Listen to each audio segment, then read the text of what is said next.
السلام علیکم، میں ہوں جبار۔ آج میں ایک نئی سٹوری لے کر آیا ہوں جو کہ سٹوری ہے عقل مند چوہا۔ تو چلو شروع کرتے ہیں۔ ایک دفعہ کا ذکر ہے کہ ایک چھوٹی پہاڑی میں کئی بل تھے جن میں کئی چوہوں نے بسیرا کر رکھا تھا۔ یہ مٹی کی پہاڑی تھی جس پر طرح طرح کے پودے پھیلے ہوئے تھے۔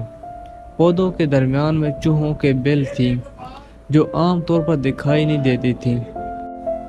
ان بلوں میں ایک چوہے کی بل تھی جس کا نام زیما تھا۔ یہ بالکل اکیلی رہتی تھی، دوسرے چوہوں کی نسبت اسے عقل سے کچھ واسطہ تھا، جس کی وجہ سے اکثر چوہے اپنے مسائل لے کر اس کے پاس چلے آتے اور زیما انہیں اپنے عقل و فہم کے مطابق حل بتاتی تھی۔ اس کے مشورے اکثر چوہوں کی مشکل کو دور کر دیتے تھے، اسی لیے زیما کو سب چوہے عزت کی نظر سے دیکھتے تھے۔ ایک بار یوں ہوا کہ برسات کی بارش خوب برسی، جس کے باعث کئی کیڑے مکوڑے اور دوسرے جانور گھبرا کر ان کے بلوں کی طرف آ گئے۔ چھوٹے موٹے کیڑے تو چوہوں کی خزاں بن گئے، جبکہ بڑے کیڑوں کو انہوں نے وہاں سے بھگا ڈالا۔ انہی نامور جانوروں میں ایک چھوٹا کچھوا بھی شامل تھا جو جسامت میں چوہوں سے تھوڑا سا بڑا تھا۔ وہ ہر کسی کے بل میں گھس جاتا اور وہاں موجود ذخیرہ کی گئی خوراک چٹ کر جاتا۔ چوہوں نے بڑی کوشش کی کہ اسے وہاں سے بھگائیں، مگر انہیں کوئی کامیابی نہیں ہوئی۔ کچھوا بڑا ہوشیار اور چالاک تھا، وہ چوہوں کی ہر چال کو ناکام بنا دیتا تھا۔ تنگ آ کر سب چوہے زیما کے پاس چلے آئے اور اس سے مدد طلب کی۔ زیما نے کچھوے کے بارے میں سوال جواب کیے تاکہ اس کی جسامت اور حلیے سے آگاہی ہو سکے۔ چوہے نے اپنی معلومات کے مطابق اس کے سامنے کچھوے کی تصویر کھینچ دی۔ زیما کچھوے کے حلیے سے باخبر ہو چکی تھی۔ زیما نے سب چوہوں کو تسلی دی کہ وہ بے فکر ہو کر اپنے اپنے گھروں کو جائیں، میں ایک آدھا دن میں کچھوے سے نجات کے بارے میں کچھ سوچتی ہوں۔ سب چوہے زیما کی تسلی پر واپس لوٹ گئے۔ زیما کو معلوم نہیں تھا کہ کچھ دور پودوں کی آڑ میں کچھوا ان کی سب باتیں سن رہا تھا۔ کچھوے نے پہلے زیما کو سبق سکھانے کا ارادہ ٹھان لیا تھا۔ وہ چپکے سے زیما کے بل میں داخل ہو گیا۔ زیما چوہوں کے رخصت کرنے کے بعد کچھوے کے بارے میں سوچنے لگی کہ اسے کیسے جان چھڑائی جائے۔ کچھ دیر سوچنے کے بعد اس کے چہرے پر گہرا اطمینان پھیل گیا، جیسے وہ کوئی فیصلہ کر چکی ہو۔ زیما کپڑے چھاڑ کر اپنے بل میں داخل ہو گئی۔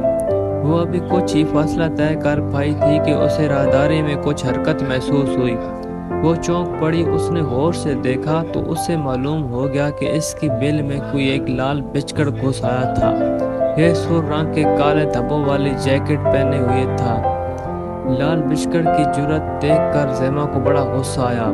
اس نے جلدی سے اپنی قمیض میں سے ایک ٹارچ نکالی اور اس کو بٹن دبا کر اسے روشن کر دیا۔ تیز روشنی پورے راہداری میں پھیل گئی۔ لال بچکڑ روشنی سے بڑے ڈرتے تھے، اس لیے وہ اپنے قریب روشنی کو دیکھ کر گھبرا اٹھا۔ زیما نے ٹارچ کی تیز روشنی اس کی آنکھوں میں ڈالی تو وہ تکلیف سے تڑپ کر رہ گیا۔ وہ زمین پر الٹ کر دونوں ہاتھ اپنی آنکھوں پر رکھے روشنی سے بچنے کی ناکام کوشش کرتا رہا۔ جب تکلیف اس کی برداشت سے باہر ہو گئی تو وہ عاجزی اور نکساری سے زیما کی منت سماجت کرنے لگا کہ وہ اس عذاب کو ختم کر دے۔ زیما نے روشنی بند کرنے کے لیے یہ شرط رکھی کہ اگر وہ خاموشی کے ساتھ اس کی بل میں سے باہر نکل جائے اور آئندہ کسی بھی چوہے کو بل میں داخل نہ ہو تو وہ اس کی جان بخش سکتی ہے، ورنہ وہ اس تیز روشنی میں ہی جلا ڈالے گی۔ لال بچکڑ نے فوراً شرط مان لی اور زیما نے ٹارچ کی روشنی اس کی آنکھ سے ہٹا لی۔ جان بچنے پر لال بیگ نے فوراً ہی باہر کی طرف دوڑ لگا دی۔ زیما کو جب اطمینان ہو گیا کہ لال بچکڑ واقعہ وہاں سے جا چکی ہے تو وہ ٹارچ کو بند کر کے اندر کی طرف چل دی۔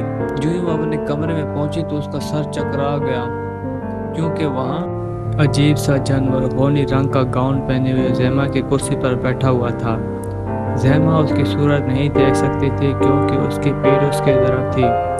جب وہ اس کے قریب پہنچی تو اس جانور نے گردن موڑ کر اس کی طرف دیکھا۔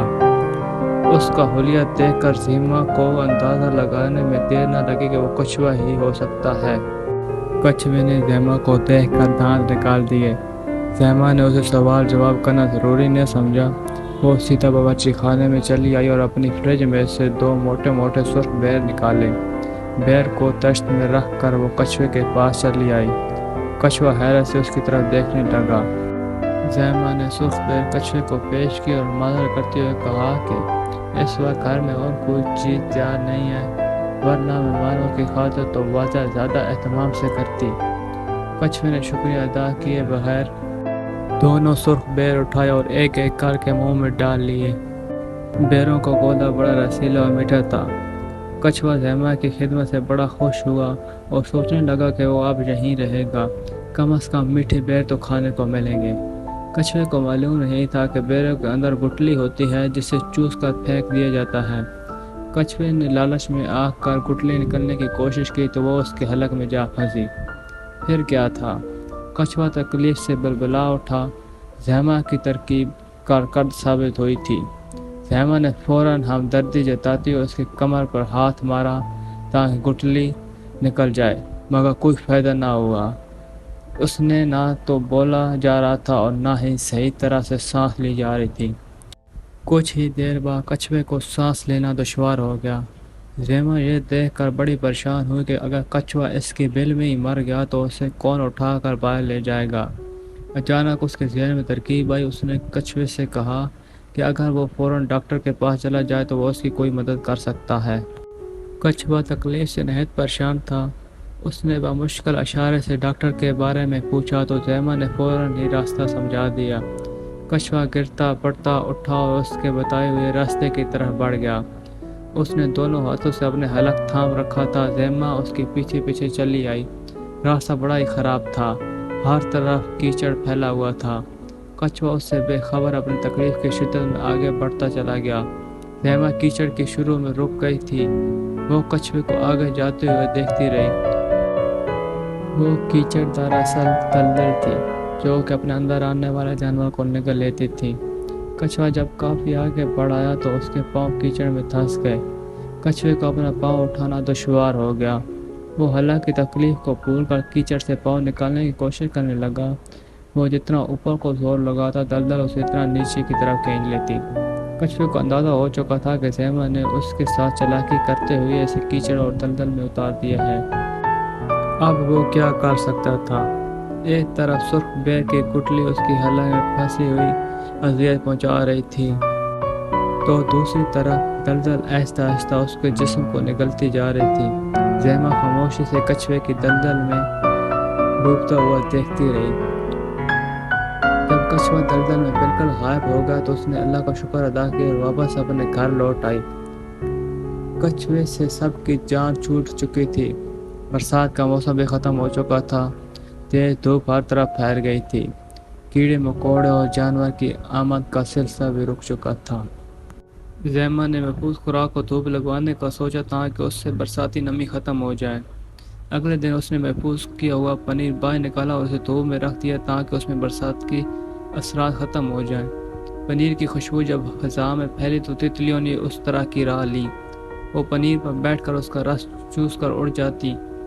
زیما یہ تماشا دیکھ کر خوش ہوتی رہی۔ پنیر کا رس ہی تو برساتی نمی تھی جس کا نکل جانا ضروری تھا۔ تیز دھوپ کے موسم کے آغاز پر چوہوں کو کسی کا خوف باقی نہ رہا تھا۔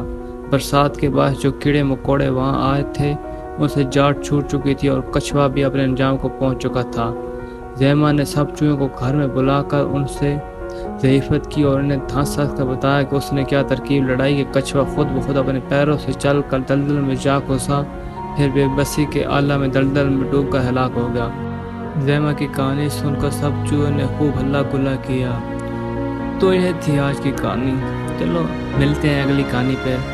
اب کے لیے اللہ حافظ۔